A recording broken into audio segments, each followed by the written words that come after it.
Ravi was not a famous detective. He was a small-town police constable who liked quiet mornings, hot tea, and solving simple puzzles in his head.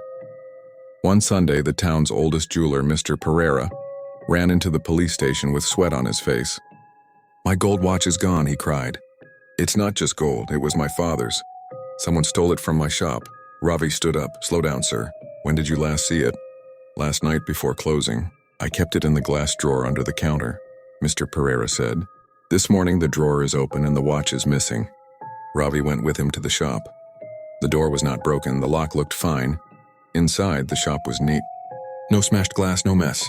Only the small drawer under the counter was slightly open. Ravi looked around carefully. "Who has keys to this shop?" Ravi asked. Mr. Pereira pointed to 3 people. "My assistant Nimal, my nephew Sahan, and me." Nimal was standing near the shelves, looking nervous. Sahan sat on a chair, arms crossed, looking angry. Ravi asked them to tell the truth.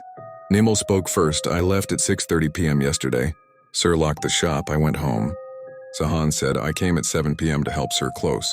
I stayed until 7:20, then I left." Mr. Pereira nodded. "Yes, Sahan helped me count the day's money." Ravi went behind the counter and examined the drawer. He noticed something small. A tiny white thread stuck between the drawer and the counter. He pulled it gently. It was a piece of cotton thread. Then Ravi noticed something else. The shop's floor was clean, but near the back door there were 2 wet footprints, just a little wet, not muddy. Outside the weather was dry, no rain. Ravi asked, "Did anyone wash the floor today?" Mr. Pereira said, "No." "I called you immediately." Ravi walked to the back.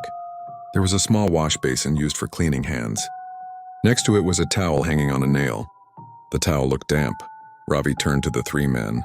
"One of you washed your hands recently?" Nimal quickly said, "I didn't. I just came when Sir called." Sahan frowned. "So what?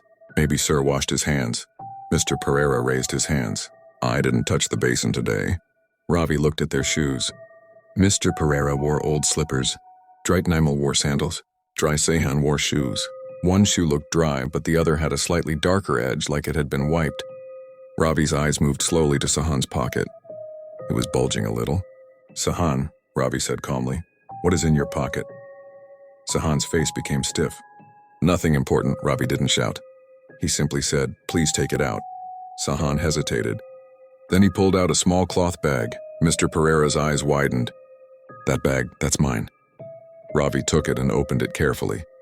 Inside was the gold watch. Mr. Pereira almost cried, "Why, Sahan? Why would you do this?" Sahan's voice shook.